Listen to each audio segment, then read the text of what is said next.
So even though we face the difficulties of today and tomorrow, I still have a dream. Yes. It is a dream deeply rooted in the American dream. I have a dream that one day this nation will rise up and live out the true meaning of its creed. We hold these truths to be self-evident, that all men are created equal.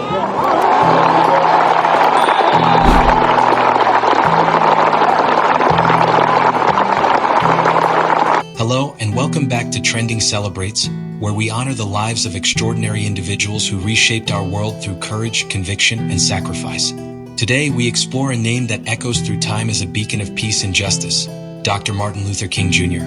But this isn't just another retelling of I Have a Dream or the March on Washington. This is the story behind the dream of a man who wrestled with loneliness, trauma, fear, and deep personal struggle while trying to change the course of history.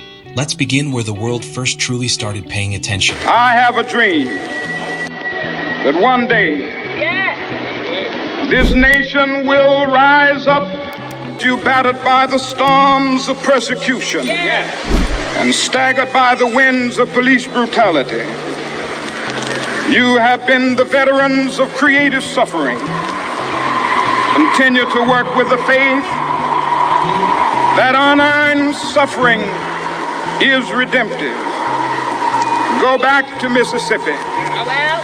Go back to Alabama. Go back to South Carolina. Go back to Georgia.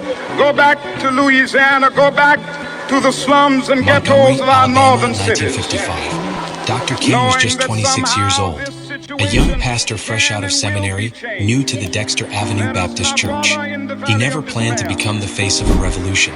But when Rosa Parks refused to give up her seat on a bus, and the Montgomery bus boycott began, King was asked to lead. It was a defining moment, but also the beginning of unimaginable hardship.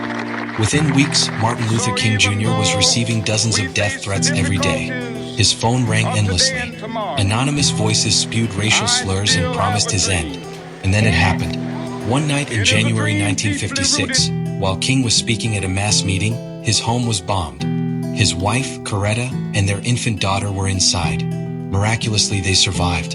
But the emotional toll was shattering. Dr. King would later admit in private that this was one of the moments where his faith was tested to its core. Imagine this: you're a father, a husband, not a soldier, not a warrior, and yet you're thrust into battle. A battle not with guns and grenades, but with words, marches, and prayer. But inside, you're broken, you're scared. You lie awake at night wondering if your next breath might be your last. That was Martin Luther King's daily reality. Throughout the late 1950s and into the 60s, King led some of the most powerful protests in American history. The Birmingham Campaign in 1963, Selma to Montgomery March in 1965, March on Washington, same year. But what people forget is that behind the podium, Dr. King spent over 30 times in jail. He was arrested not for theft, violence, or corruption, but for sitting at the wrong lunch counter or for leading peaceful marches without a permit. He faced not only brutality from police, but betrayal from allies, even other civil rights leaders who thought he was too moderate, too Christian, or too slow. Even within the movement, King struggled to maintain unity.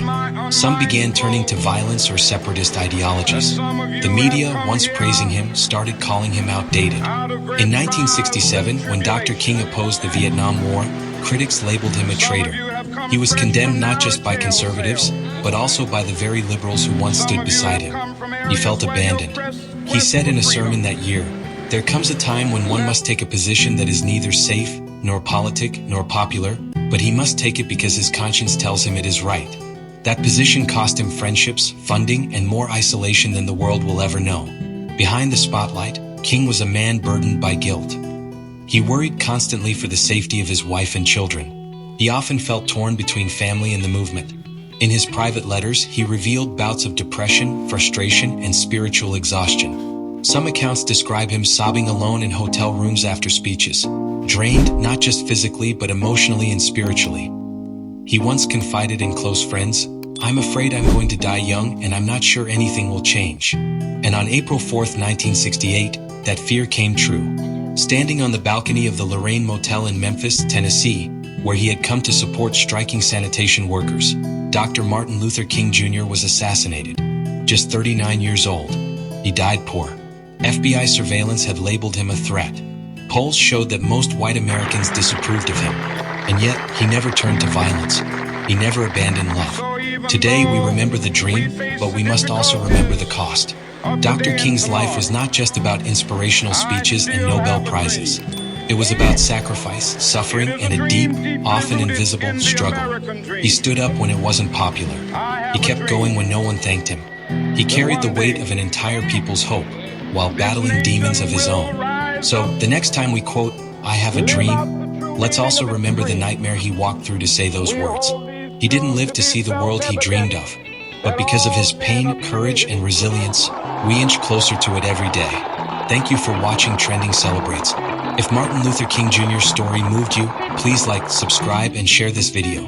Let's keep his legacy alive, not just in words, but in action. Until next time, I'm Sylvan signing off.